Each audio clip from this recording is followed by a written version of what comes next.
Hello friends, UGC net knowledge point में आप सभी का स्वागत है। आज हम कर रहे हैं UGC net paper 2 public administration के चैप्टर वाइज जो है एम लक्ष्मीकांत की बुक में से चैप्टर 6। आइए स्टार्ट करते हैं पार्ट फर्स्ट। चैनल पे नए हैं तो चैनल को जरूर सब्सक्राइब कीजिए, लाइक एंड शेयर कीजिए, क्योंकि यहाँ पे आपको यूनिट वाइज चैप्टर कराए जा रहे हैं। प्लस आपको PYQ भी जो है प्रीवियस ईयर क्वेश्चन पेपर वो 2012 से 2023 तक के सॉल्व कराए जा चुके हैं, वो भी बिल्कुल फ्री में। तो चैनल पे जल्दी ज्वाइन कीजिए एंड आइए स्टार्ट करते हैं। चैप्टर 6 प्रशासनिक प्रणालियाँ, एडमिनिस्ट्रेटिव सिस्टम्स। अमेरिकी संविधान का और सरकार, अमेरिकी संविधान और सरकार। अमेरिकी संविधान संयुक्त राज्य अमेरिका का संविधान है। अमेरिकी संविधान कहाँ का है? तो अमेरिका का संविधान है, जिसकी रचना 1787 से 1775-83 की अमेरिकी क्रांति के बाद शुरू हुई। संविधान को 1787 में फिलाडेल्फिया कन्वेंशन में पारित किया गया था। कब पारित किया गया था? तो 1787 में फिलाडेल्फिया कन्वेंशन में पारित किया गया था और यह 1789 से लागू हुआ था। कब लागू हुआ था? तो 1789 में, यानी 1789 में लागू हुआ था। अमेरिकी संविधान की प्रमुख विशेषता है, क्या है? लिखित संविधान है। अमेरिका का जो संविधान है वो कैसा संविधान है? लिखित में संविधान है। अमेरिकी संविधान का सामान्यतः लिखित संविधान के क्लासिकीय उदाहरण के तौर पर प्रस्तुत किया जाता है। वास्तव में यह दुनिया का मौजूदा लिखित संविधानों में सबसे पुराना संविधान है। अमेरिका का संविधान क्या है? सबसे पुराना संविधान है। ये लगभग 12 पृष्ठों का एक दस्तावेज है और इसमें एक प्रस्तावना, 7 धाराएं तथा 26 संशोधन है, परंतु वास्तविक कार्यकारी संवैधानिक प्रणाली के अंतर्गत संवैधानिक प्रलेख को छोड़कर निम्नलिखित आते हैं। कौन कौन से हैं? पहला है कांग्रेस के अधिनियम, यानी संयुक्त राज्य अमेरिका का जो विधायिका है, कांग्रेस के अधिनियम जो अनेक सरकारी अभिकरणों के संगठन और कार्यों का निर्धारण करते हैं। सेकंड पॉइंट है कांग्रेस द्वारा बनाए गए अधिनियमों को व्यवहारिक रूप देने के लिए राष्ट्रपति द्वारा जारी आदेश।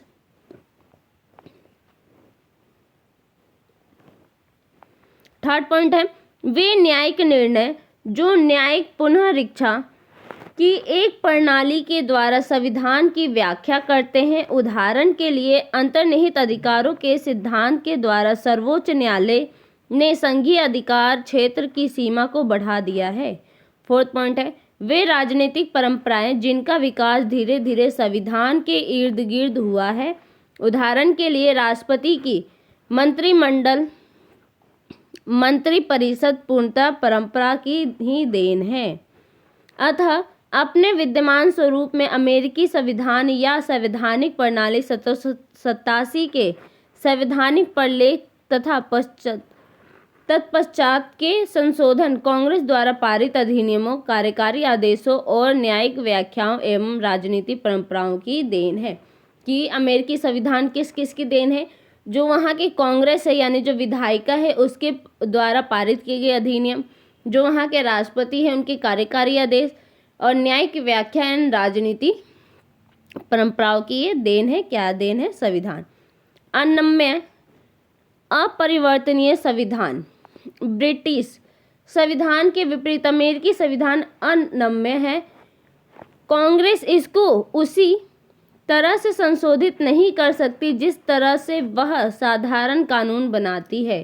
कांग्रेस जो है, वहाँ की जो विधायिका है, उसे उस तरह संशोधित नहीं कर सकती है जिस तरह कानून, मतलब कानून तो बना सकती है पर उसे संशोधित बार बार नहीं कर सकती है।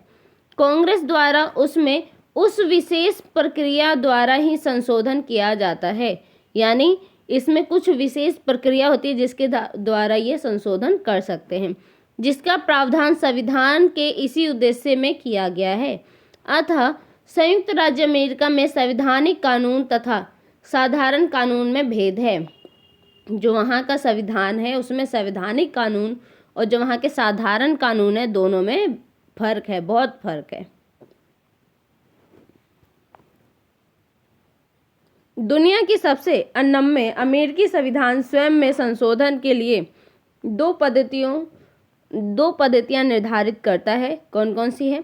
फर्स्ट पॉइंट है, संशोधन का प्रस्ताव कांग्रेस के दोनों सदनों के 2/3 मतों से किया जा सकता है। इसका अनुमोदन 3/4 राज्य यानी 50 में से 38 की विधायिकाओं द्वारा 7 वर्ष के भीतर होना चाहिए। सेकंड पॉइंट है, विकल्प के तौर पर संशोधन का प्रस्ताव 2 राज्यों की 2/3 विधायिकाओं 50 से 34 की मांग पर कांग्रेस द्वारा आहूत संवैधानिक सम्मेलन द्वारा किया जा सकता है। इसका अनुमोदन 3/4 राज्यों 50 से 38 की विधायिकाओं के सम्मेलन द्वारा होना आवश्यक है। इस प्रकार अमेरिकी संविधान के संशोधन के लिए नियत प्रक्रिया बहुत कठिन, पेचीदी और धीमी है। इसकी अनम्य प्रकृति इस तथ्य से स्पष्ट होती है कि 1789 में लागू होने के बाद इसमें केवल 27 बार संशोधन किया गया है। यानी कि जो 1789 में संविधान जब लागू हुआ, इसमें अभी तक में 27 बार ही क्या हुआ है? संशोधन किया गया है। संघीय संविधान। अमेरिकी संविधान संघीय राज्य को निर्दिष्ट करता है यानी दिखाता है। वास्तव में आधुनिक विश्व में संयुक्त राज्य अमेरिका सबसे पहला और सबसे पुराना संघीय राज्य है। यह 50 राज्यों, प्रारंभ में 13 थे, और कोलंबिया जनपद से निर्मित एक संघीय गणराज्य है। संविधान में संघीय यानी केंद्र सरकार और राज्य सरकारों के बीच अधिकारों के विभाजन का प्रावधान किया गया है।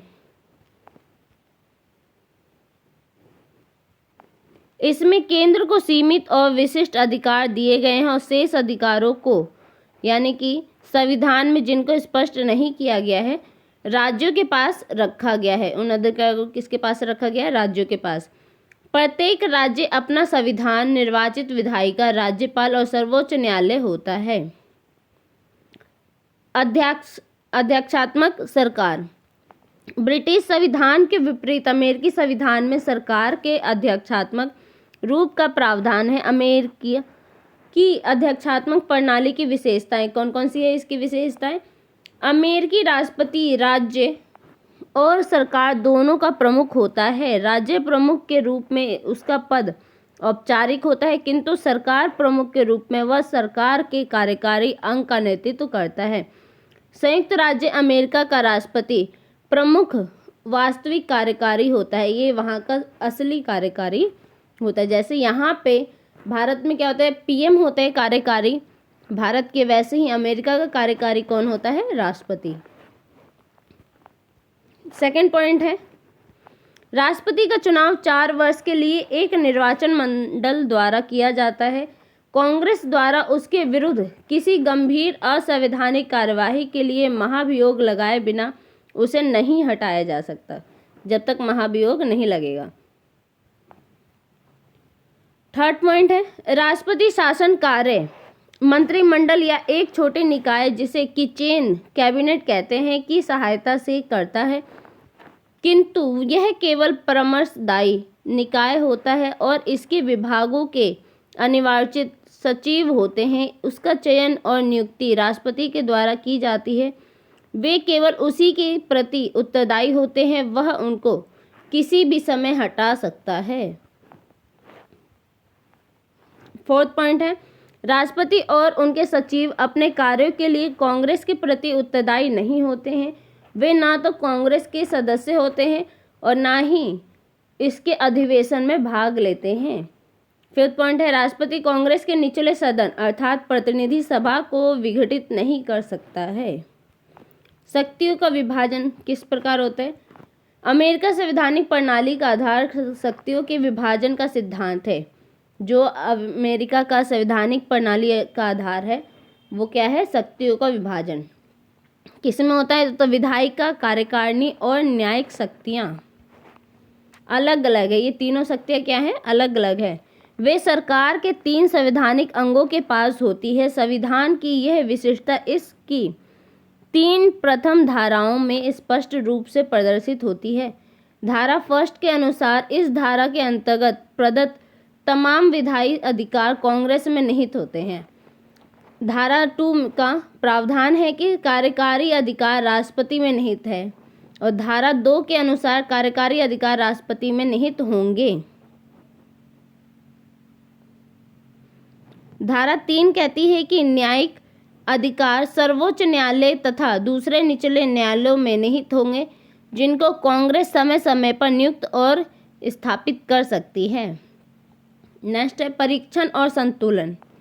अमेरिकी संविधान में नियंत्रण और संतुलन की प्रणाली शक्तियों के विभाजन के सिद्धांत को अपनाने की देन है। परीक्षण और संतुलन की प्रणाली सरकार के प्रत्येक अंग को दूसरे अंग पर आंशिक नियंत्रण लागू करने में सक्षम बनाती है, जिससे कि कोई अंग निरंकुश और अनुत्तरदायी न बने। इसका अर्थ है कि इसके अपने क्षेत्र में भी सरकार का कोई भी अलग असीमित शक्तियां नहीं रह सकता है। अमेरिकी संवैधानिक प्रणाली में परीक्षण और संतुलन की प्रणाली की कार्य पद्धति के कुछ पक्ष निम्न हैं। फर्स्ट पॉइंट है, कांग्रेस द्वारा पारित विधेयकों को राष्ट्रपति वीटो कर सकता है। उसके पास 2 तरह के वीटो होते हैं, यानी उसके पास क्या है, वीटो पावर है राष्ट्रपति के पास, जेबी वीटो और निलंबनीय वीटो यानी सस्पेंसिंग वीटो। तो अमेरिका के राष्ट्रपति के पास कौन कौन सी वीटो शक्तियां, तो 2 प्रकार की है, एक है जेबी वीटो और दूसरा है निलंबनीय वीटो। सेकंड पॉइंट है, राष्ट्रपति द्वारा की गई उच्च स्तरीय नियुक्तियों तथा अंतर्राष्ट्रीय संधियों का अनुमोदन सीनेट करती है। थर्ड पॉइंट है, न्यायपालिका के संगठन और पुनः विचार क्षेत्राधिकार का निर्धारण कांग्रेस द्वारा किया जाता है। फोर्थ पॉइंट है, न्यायाधीशों की नियुक्ति सीनेट की सहमति से राष्ट्रपति करता है। फोर्थ पॉइंट है, कांग्रेस द्वारा बनाए गए कानूनों तथा राष्ट्रपति के आदेशों को सर्वोच्च न्यायालय अधिकारित घोषित कर सकता है। संविधान की सर्वोच्चता और न्यायिक पुनः विचार।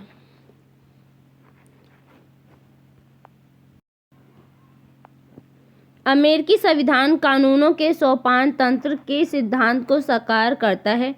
लिखित संविधान को देश के सर्वोच्च अर्थात मूलभूत कानून के रूप में स्वीकार किया जाता है। कांग्रेस तथा राज्य विधायिकाओं के अधिनियम इस सर्वोच्च कानून के अनुरूप होने चाहिए।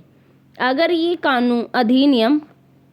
ये अधिनियम संविधान के प्रावधानों के विरुद्ध है तो सर्वोच्च न्यायालय द्वारा उनको अधिकारित घोषित किया जा सकता है, जिसके फलस्वरूप वे अप्रभावी एवं रद्द हो जाएंगे। इस प्रकार न्यायिक पुनर्विचार के अपने अधिकारों के द्वारा सर्वोच्च न्यायालय संविधान के अभिरक्षक के रूप में काम करता है। अधिकार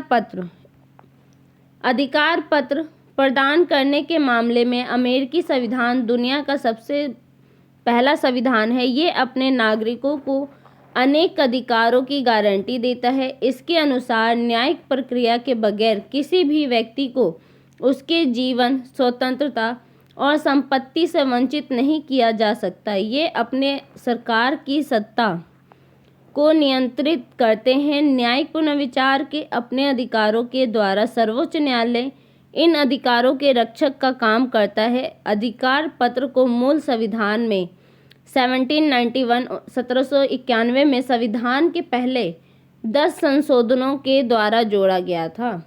यानी उस समय जो पहला संशोधन हुआ था उसमें 10 संशोधन को जोड़ा गया था। द्विसदनीय पद्धति अमेरिका की संघीय विधायिका, जिसे कांग्रेस कहा जाता है, द्विसदनीय है, अर्थात इसके 2 सदन है, एक है सीनेट और दूसरा है प्रतिनिधि सभा। ऊपरी सदन को सीनेट और निचले सदन को प्रतिनिधि सभा कहते हैं। सीनेट में 100 सदस्य होते हैं। सीनेट में कितने सदस्य होते हैं? 100 सदस्य होते हैं, जिनमें प्रत्येक राज्य 2 से 6 वर्ष की निश्चित अवधि के लिए चुने गए 2 सदस्य शामिल होते हैं, जबकि प्रतिनिधि सभा में 435 सदस्य होते हैं, जिनमें से प्रत्येक एक सदस्य वाले निर्वाचन क्षेत्र से 2 वर्ष की निश्चित अवधि के लिए चुना हुआ होता है। कांग्रेस का अधिकार शक्तिशाली सदन सीनेट है। जो कांग्रेस की अधिक शक्तिशाली सदन कौन सी है? सीनेट है। वास्तव में अमेरिका सीनेट दुनिया भर के उच्च सदनों में सर्वाधिक शक्तिशाली है। ये असल में यानी कि वास्तव में जो अमेरिका का सीनेट है यानी विधायिका है वो दुनिया भर के जो उच्च सदन है उससे भी शक्तिशाली है। अमेरिकी राष्ट्रपति, अब इनका निर्वाचन कैसे होता है? निर्वाचन विधि। अमेरिकी संविधान राष्ट्रपति के अप्रत्यक्ष निर्वाचन की विधि उपलब्ध कराता है। फिर भी राजनीतिक पार्टियां एवं राजनीतिक सम्मेलनों की वृद्धि ने इससे एक प्रत्यक्ष चुनाव में बदल दिया है। संविधान के अनुसार राष्ट्रपति को एक निर्वाचक मंडल द्वारा चुना जाता है। इस निर्वाचक मंडल के सदस्यों को सभी राज्यों की जनता के द्वारा प्रत्यक्ष रूप से चुना जाता है। राष्ट्रपति निर्वाचक समूहों की संख्या प्रत्येक राज्य के कांग्रेस में मौजूद प्रतिनिधि यानी सीनेट और प्रतिनिधि सभा दोनों में की संख्या के बराबर होती है। इसका अर्थ यह है कि निर्वाचक समूह में उतने ही सदस्य शामिल होंगे जितने की कांग्रेस के दोनों सदनों की कुल संख्या होती है। और इसके अलावा डिस्ट्रिक्ट ऑफ कोलंबिया की 3 मत दिए गए हैं। इस प्रकार निर्वाचक समूह की कुल संख्या 538 यानी 538 प्रतिनिधि सभा, 435 प्रतिनिधि सभा के और सीनेट के 100 और 3 जो है आपके कोलंबिया के। तो ये टोटल मिला के कितने हो गए? 538 डिस्ट्रिक्ट ऑफ कोलंबिया के 3 प्रतिनिधि के बराबर हो जाती है। राष्ट्रपति के चुनाव में जीतने के लिए किसी एक उम्मीदवार को 270 मतों की आवश्यकता होती है, जो कि आधे 269 से 1 मत अधिक है, यानी 269 से 1 अधिक है। यहाँ इस बात पर जोर देना आवश्यक है कि निर्वाचन समूह के सदस्य कांग्रेस के सदस्य नहीं होते। जो निर्वाचन समूह के जो सदस्य होते हैं वो क्या होते हैं? कांग्रेस के सदस्य नहीं होते, यानी विधायिका के सदस्य नहीं होते। निर्वाचन समूह एक विशिष्ट निकाय है जिसे केवल राष्ट्रपति के चुनाव के लिए ही निर्मित किया जाता है। इस चुनाव के बाद इसका विघटन हो जाता है, यानी सिर्फ ये कौन सी विशिष्ट निकाय है? बस इसमें राष्ट्रपति के चुनाव के समय ही इन्हें इकट्ठा किया जाता है, उसके बाद इसको तोड़ दिया जाता है, यानी विघटन कर दिया जाता है। यदि कोई उम्मीदवार आवश्यक बहुमत प्राप्त करने में असफल रहता है तो प्रतिनिधि सभा निर्वाचन समूह में उच्चतम मत प्राप्त करने वाले 3 उम्मीदवारों के बीच में से राष्ट्रपति का चुनाव करती है। इस प्रकार का निर्वाचन 3 अवसरों यानी 1800, 1824 और 1876 पर हुआ था। पात्रताएं, कार्यकाल और पदच्युति क्या है? संविधान के अनुसार राष्ट्रपति चुनाव में भाग लेने वाले उम्मीदवार के लिए निम्नलिखित 3 योग्यताएं आवश्यक हैं। क्या क्या योग्यताएं होनी चाहिए? फर्स्ट पॉइंट है उसे संयुक्त राज्य अमेरिका का जन्मजात नागरिक होना चाहिए। स्वाभाविक रूप से नागरिक बने व्यक्ति अपात्र माने जाते हैं।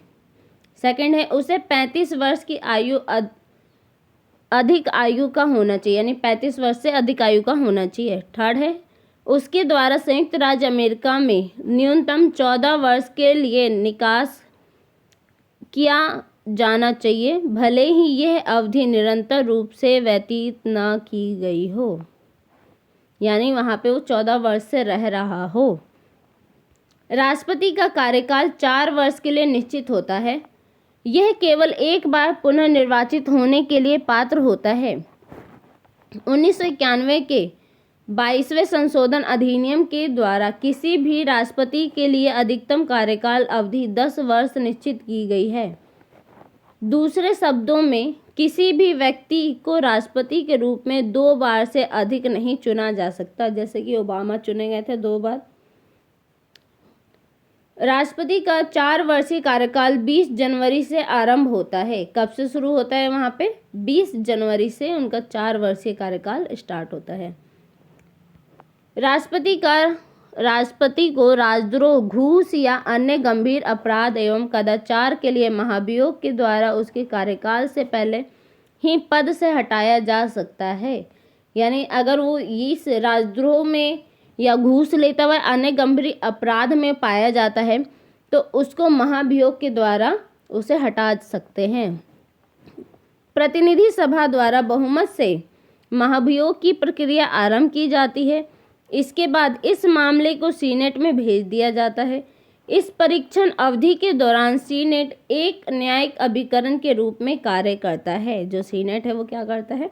न्यायिक अभिकरण के रूप में कार्य करता है और इसकी अध्यक्षता सर्वोच्च न्यायालय के मुख्य न्यायाधीश द्वारा की जाती है। यदि सीनेट द्वारा भी 2/3 बहुमत से महाभियोग प्रस्ताव को पारित कर दिया जाता है तो राष्ट्रपति को महाभियोग द्वारा पद से हटा दिया जाता है।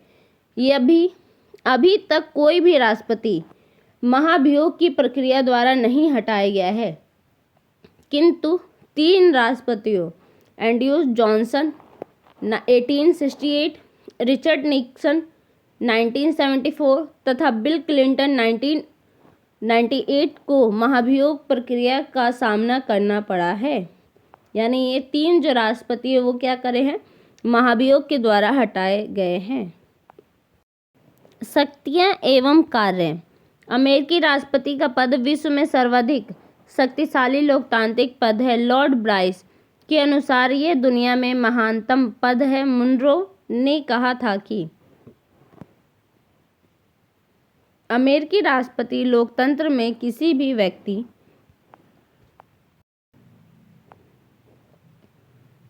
द्वारा अब तक धारण की जाने वाली सत्ता की सबसे अधिक मात्रा का प्रयोग करता है। हेराल्ड लास्की के अनुसार अमेरिका का राष्ट्रपति एक राजा से अधिक और कम दोनों है तथा यह एक प्रधानमंत्री से अधिक और कम दोनों भी है। राष्ट्रपति अपनी शक्तियों और कार्य 4 स्रोतों से प्राप्त करता है: संविधान, कांग्रेस की कार्यवाही, न्यायिक व्याख्या और राजनीतिक सम्मेलन। इनका उल्लेख नीचे किया गया है, यानी विस्तार में हम इसे नीचे पढ़ेंगे। फर्स्ट पॉइंट है, उसे पूरे देश में संविधान, संघीय कानून एवं संधियों तथा न्यायिक निर्णयों को लागू करना होता है। किसको? राष्ट्रपति को। सेकंड है, वह अमेरिका का सशक्त सेनाओं का सर्वोच्च सेनापति होता है। कौन होता है? अमेरिका का राष्ट्रपति। थर्ड है, वह सर्वोच्च न्यायालय के न्यायाधीशों, राजदूतों, विभागों के प्रमुखों, न्यायिक अधिकारियों, पार्षदों एवं अन्य शीर्ष अधिकारियों का नियुक्ति करता है। इनकी क्या करते हैं? राष्ट्रपति नियुक्ति करते हैं। फोर्थ पॉइंट है, यह विदेश नीति निर्धारण करता है और अमेरिका के विदेशी मामलों को संचालित करता है। कौन करता है? राष्ट्रपति। फिफ्थ पॉइंट है, वह संघीय कानूनों के विरुद्ध किए गए अपराधों यानी जो महाभियोग के अलावा के लिए क्षमादान एवं प्राणदंड स्थगन प्रदान कर सकता है। फोर्थ पॉइंट है, जब किसी विधेयक को कांग्रेस के दोनों सदनों द्वारा उसकी सहमति के लिए भेजा जाता है तो उसके पास 3 विकल्प होते हैं। कौन से 3 विकल्प होते हैं? फर्स्ट पॉइंट है, वह विधेयक को अपनी सहमति प्रदान कर सकता है और विधेयक कानून बन जाता है।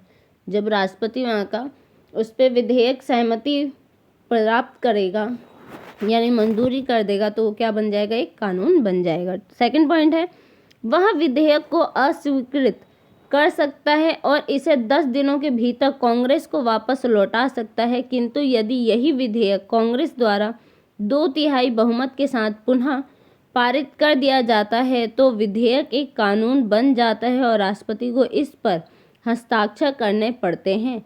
इसे निलंबन निषेध अधिकार यानी सस्पेंसिव वीटो कहा जाता है। सस्पेंसिव वीटो क्या है कि जब वह विधेयक को अस्वीकृत कर सकता है, उसे इनकार भी कर सकता है और 10 दिन के भीतर कांग्रेस के पास क्या हो जाएगा, जो वहाँ की विधायिका उसके पास वापस चली जाएगी। किंतु यदि यही विधेयक कांग्रेस का 2/3 मत, यानी जो वहाँ की कांग्रेस है उसको 2/3 मत से पारित कर देगा, तब जो राष्ट्रपति को है उस पर हस्ताक्षर करना ही पड़ेगा। इसे क्या कहते हैं, निलंबन निषेध अधिकार यानी सस्पेंसिव वीटो पावर कहते हैं। ग पॉइंट है, वह विधेयक जो आरक्षित कर सकता है, इसके बाद यह विधेयक उसकी सहमति के बिना 10 दिन की अवधि बीत जाने के बाद कानून बन जाता है। किंतु यदि कांग्रेस का सत्र 10 दिन की अवधि से पहले ही समाप्त हो जाता है तो विधेयक अपने आप ही मृत हो जाता है। यानी जब ये मना कर देगा विधेयक आरक्षित कर सकते हैं, तो 10 दिन के भीतर कहाँ चला जाता है, कांग्रेस के पास। अगर उस बीच में उसका सत्र समाप्त हो गया तो विधेयक क्या हो जाएगा, वहीं पे ख़त्म हो जाएगा, जो भी विधेयक पास होना था वो मृत हो जाएगा। इसे जेबी निषेधाधिकार यानी पॉकेट वीटो के रूप में जाना जाता है और इसे यह निरपेक्ष होता है, यानी इसमें कोई पक्ष ही नहीं होता है।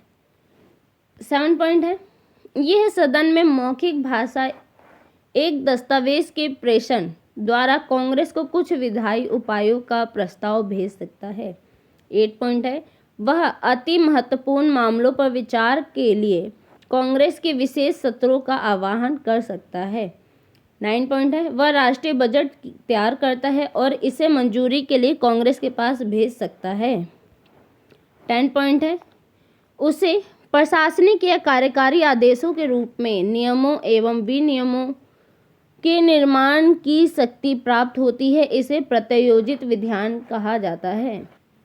11 पॉइंट है, वह सत्रावसान की तिथि के बारे में दोनों सदनों के बीच असहमति होने पर कांग्रेस के सत्रावसान की शक्ति रखता है।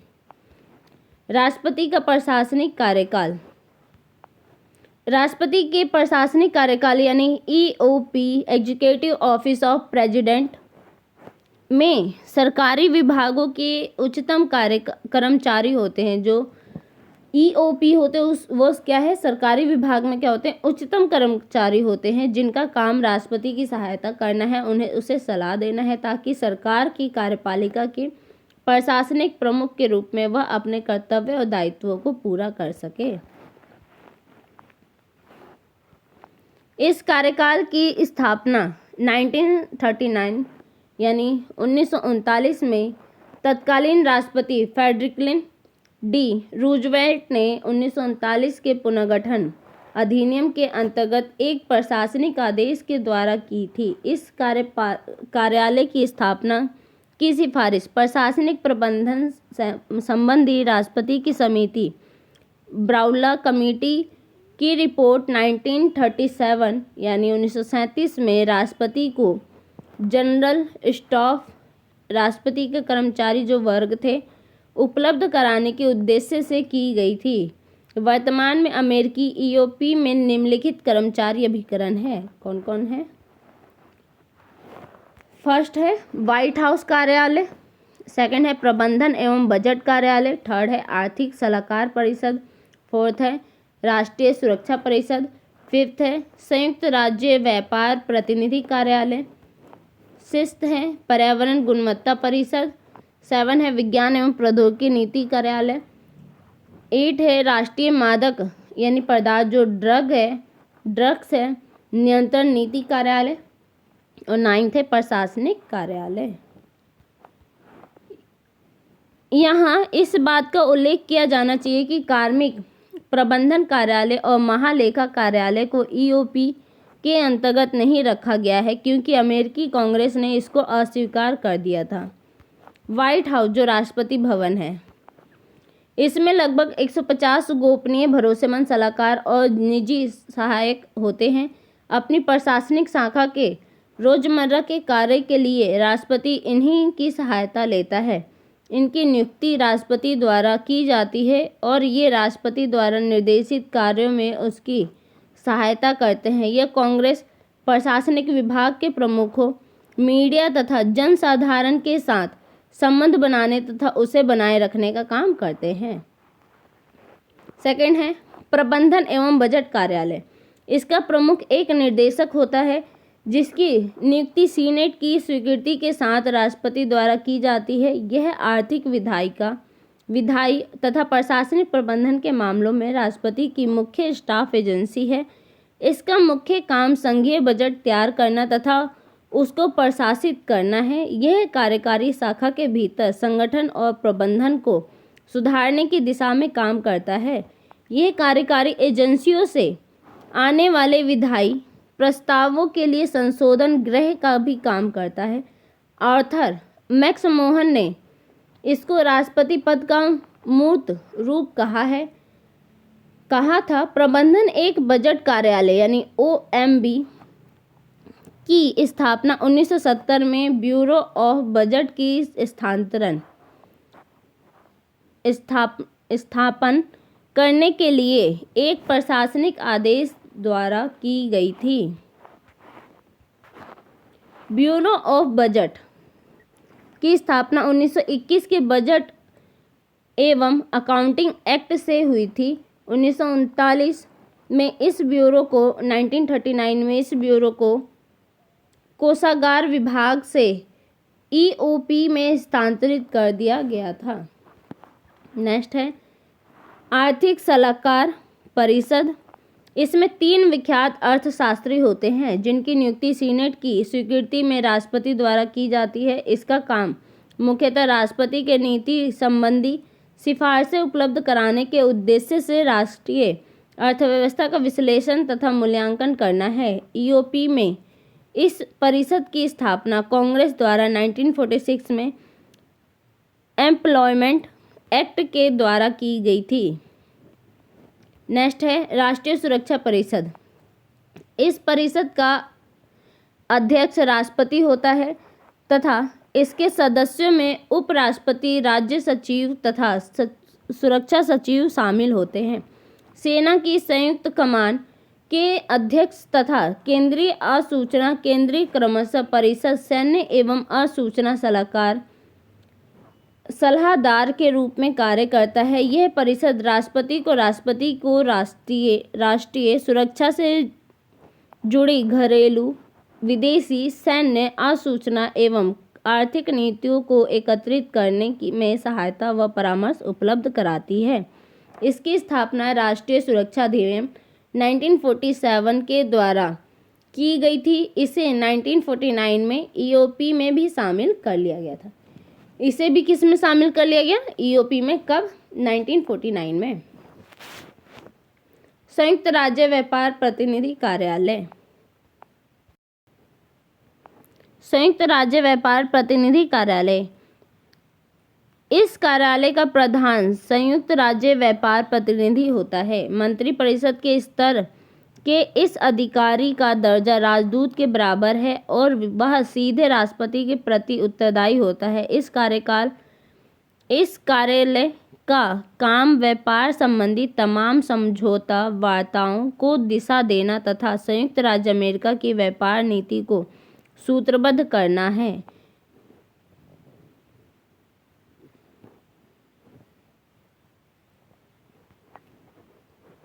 इसकी स्थापना 1963 में एक प्रशासकीय आदेश के द्वारा की गई थी। EOP में इसको 1974 में ट्रेड एक्ट से स्थान दिया गया था। नेक्स्ट है पर्यावरण गुणवत्ता परिषद। इसमें 3 प्रतिष्ठित पर्यावरणविद शामिल होते हैं जिनकी नियुक्ति राष्ट्रपति द्वारा सीनेट की स्वीकृति से की जाती है।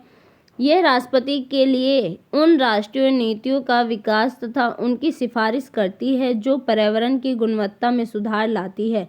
EOP में इसकी स्थापना राष्ट्रीय पर्यावरण नीति अधिनियम 1969 के तहत की गई थी। नेक्स्ट है विज्ञान एवं प्रौद्योगिकी नीति कार्यालय। इसका काम राष्ट्रपति को विज्ञान तथा प्रौद्योगिकी के उन मामलों में सलाह देना है जिनका सरोकार अर्थव्यवस्था, राष्ट्रीय सुरक्षा, स्वास्थ्य, विदेशी संबंध एवं पर्यावरण जैसे राष्ट्रीय महत्व के क्षेत्रों से है। नेक्स्ट है राष्ट्रीय मादक पदार्थ नियंत्रण कार्यालय। इसका प्रमुख राष्ट्रीय मादक पदार्थ नियंत्रण नीति का निर्देशन होता है। राज्य राष्ट्रीय जिसकी नियुक्ति सीनेट की स्वीकृति से राष्ट्रपति द्वारा की जाती है। ये कार्यालय गैर कानूनी मादक पदार्थों के प्रयोग को नियंत्रित करने के संघीय, राज्य स्तरीय और स्थानीय प्रयासों में तालमेल बैठाता है और मादक पदार्थ विरोधी कार्यवाहियों को जारी रखने के लिए राष्ट्रीय रणनीति को तैयार करता है। नेक्स्ट है प्रशासनिक कार्यालय, जो आखिरी है। यह ईओपी के भीतर कार्यरत तमाम इकाइयों को प्रशासनिक सहायता उपलब्ध कराता है। इसके द्वारा उपलब्ध कराई जाने वाली सेवाओं में सूचना प्रबंधन, कार्मिक प्रबंधन, वित्तीय प्रबंधन, आंकड़ा प्रसंस्करण, पुस्तकालय सेवाएं, अभिलेखों का रखरखाव, डाक मुद्रण जैसे अन्य कार्यालय संबंधी कार्य शामिल होते हैं। ईओपी में इस कार्यालय की स्थापना 1977 के एक प्रशासनिक आदेश के द्वारा की गई थी। स्वतंत्र नियामक आयोग ब्रिटेन, फ्रांस और भारत से अलग संयुक्त राज्य अमेरिका में 3 प्रकार की लाइन एजेंसियां हैं। कौन सी लाइन एजेंसियां हैं, कहाँ पे हैं? तो ब्रिटेन, फ्रांस, भारत, ये 3 जगह क्या है? 3 प्रकार की लाइन एजेंसियां हैं। विभाग, सार्वजनिक निगम और स्वतंत्र नियामक आयोग। इन आयोगों की स्थापना सामाजिक हितों की सुरक्षा करने और उनको बढ़ावा देने के उद्देश्य से निजी आर्थिक गतिविधियों द्वारा निजी संपत्ति पर सार्वजनिक नियमन और नियंत्रण स्थापित करने के लिए की गई थी। पहले स्वतंत्र आयोग की स्थापना 1887 में की गई थी और इसका नाम था अंतर्राज्यीय वाणिज्य आयोग। वर्तमान में संयुक्त राज्य अमेरिका में IRC क्या है? IRC है। इसका गठन निम्न कालक्रम में किया गया था, ये याद रखने योग्य है। दी इंटरस्टेट कॉमन कमीशन कब हुआ था? 1887 में। दी फेडरल रिजर्व बोर्ड 1913 में। दी फेडरल ट्रेड कमीशन 1914 में। दी फेडरल पावर कमीशन 1930 में। दी फेडरल कम्युनिकेशन कमीशन 1934 में। दी सिक्योरिटी एंड एक्सचेंज कमीशन 1934 में। दी नेशनल लेबर रिलेशन बोर्ड 1935 में। दी यूनाइटेड स्टेट मैरीटाइम कमीशन 1936 में। दी सिविल एरोनॉटिक्स बोर्ड 1940 में। इन आयोगों की प्रमुख विशेषताएं क्या है? ये आयोग थे, इसकी प्रमुख विशेषताएं क्या थी? फर्स्ट है, अमेरिका की विशेष संवैधानिक प्रणाली एवं राजनीतिक विचारधारा के कारण इन आयोगों की स्थापना अमेरिका के कार्यकारी विभाग, यानी कि जिनकी संख्या वर्तमान में 14 है, से बाहर की गई थी। अतः इसको संयुक्त राज्य अमेरिका की प्रशासनिक प्रणाली के अंतर्गत स्वायत्तता के द्वीप समूह कहा जाता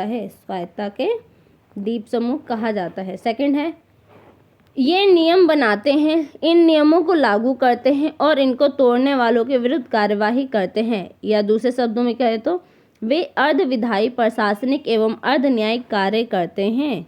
जो कार्य ये करते हैं उनकी मिश्रित प्रकृति के कारण ये 3 परंपरागत शाखाओं, यानी जो विधायिका, कार्यपालिका और न्यायपालिका है, में से किसी में भी पूरी तरह से नहीं रखे जा सकते। अतः इनको सरकार की चौथी शाखा कहा जाता है। क्या कहा जाता है? सरकार की चौथी शाखा।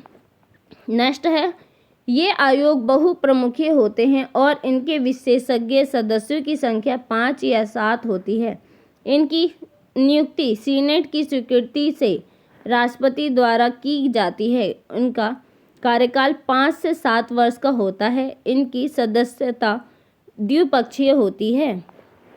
नेक्स्ट है, इनकी विधायी एवं न्याय निर्णय कार्यपालक पक्षपात मूलक राजनीति से परे होते हैं। अतः इस अर्थ में वे राष्ट्रपति से स्वाधीन होते हैं। दूसरे शब्दों में ये ना तो राष्ट्रपति के उत्तरदायी होते हैं और ना ही उसके लिए रिपोर्ट करते हैं, चूँकि ये राष्ट्रपति या किसी भी अन्य प्रशासनिक निकाय के अधीन नहीं होते, अतः इनको नेतृत्व विहीन कहा जाता है। इनको अनुत्तरदायी आयोग अथवा अनुत्तरदायित्व के क्षेत्र भी कहा जाता है। 5th पॉइंट है, कांग्रेस द्वारा स्थापित इन आयोगों के संविधान और कार्यपालकों का निर्धारण कांग्रेस ही करती है। इस रूप में इनको कांग्रेस की भुजा कहा जाता है। 6th पॉइंट है, इन आयोगों की उपस्थिति में संयुक्त राज्य अमेरिका के संघीय प्रशासन का विघटन हो जाता है, क्योंकि इनका संबंध राष्ट्रपति की अधीनता वाली शेष प्रशासनिक प्रणाली से होता है। 7 पॉइंट है, इन आयोगों के सदस्यों के कार्यकाल परस्पर व्याप्त होते हैं, क्योंकि ये सभी सदस्य एक ही समय पर नियुक्ति या सेवानिवृत्त या सेवानिवृत्त नहीं होते। उसके फलस्वरूप राष्ट्रपति से इनकी स्वतंत्रता को मजबूती मिलती है। 8 पॉइंट है, राष्ट्रपति द्वारा नियुक्त किए जाने के बावजूद इन आयोगों के सदस्यों को राष्ट्रपति अपनी इच्छा से पदमुक्त नहीं कर सकता। राष्ट्रपति इन आयोगों का गठन करने वाले विधन में विनिर्दिष्ट आधारों पर ही इन्हें कार्यमुक्त कर सकता है। 9 पॉइंट है, इनका न्यायाधिकार क्षेत्र राष्ट्रव्यापी होता है। जो संयुक्त राज्य अमेरिका के संपूर्ण भूप्रदेश तक फैला हुआ है। वीडियो अच्छी लगी तो लाइक कीजिए, शेयर कीजिए, सब्सक्राइब कीजिए। धन्यवाद।